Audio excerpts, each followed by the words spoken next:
le canton de Corté, qui disparaît malheureusement. Je suis donc le dernier conseiller général du canton de Corté. L'histoire en général ne retient que le premier et le dernier. Et le premier conseiller général du canton de Corté, c'est un honneur pour moi, c'était Pascal Pah. Oui. Bon, un petit peu d'émotion, c'est sûr, on va perdre des camarades, on va perdre un système de fonctionnement. C'est la fin des cantons aussi. C'est une élection un peu différente qui nous attend. Moi je vois le nouveau canton Corté-Vénacourt.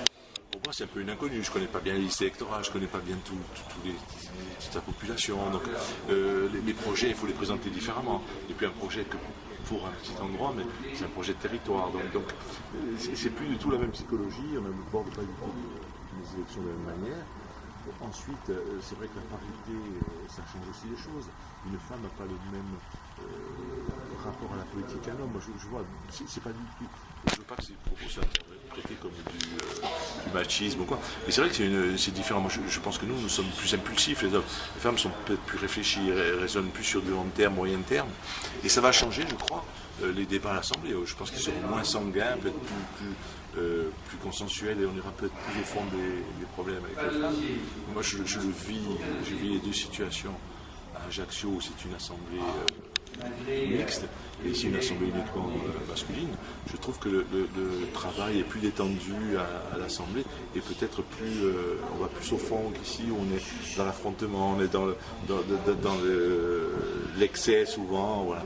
Donc une découverte ce sera, et puis l'enjeu pour la future assemblée départementale, ce sera de préparer effectivement la collectivité unique, où là, moi personnellement, François Hollande dit aussi quelques-uns, on a quelques divergences avec la décision qui a été prise à l'Assemblée de Corse, où on me dit pourquoi tu n'as rien dit, moi je suis exécutif, je ne pouvais pas parler, mais moi je suis contre le fait que l'Assemblée des territoires soit un établissement public administratif.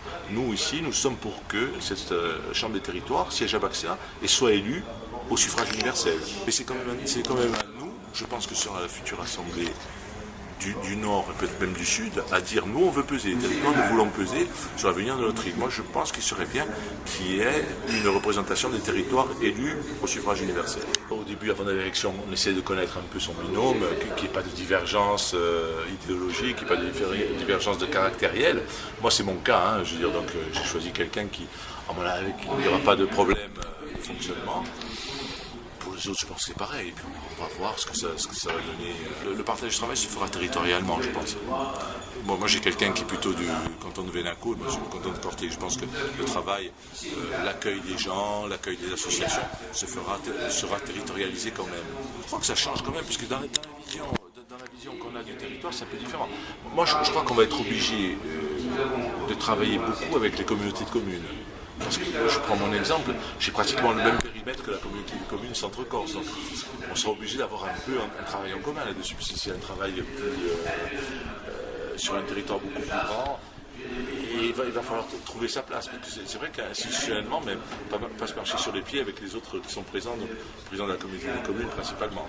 Moi, ce qui m'intéresse beaucoup dans cette élection, c'est peser sur la réforme institutionnelle de la Corse. Ça, c'est ce qui est important pour moi. Je crois qu'il faut que les territoires se fassent entendre, qu'ils soient présents dans le débat. Je pense qu'on a eu le tort, nous, les assemblées départementales, les anciens conseillers généraux, d'être pas trop présents dans la discussion sur la réforme institutionnelle. On a entendu un peu les présidents parler. Je pense que la majorité des conseillers généraux ne s'est pas trop impliquée dans cette réforme. Ça, c'est un tort. Et j'espère que les deux futures assemblées départementales pèseront là-dessus.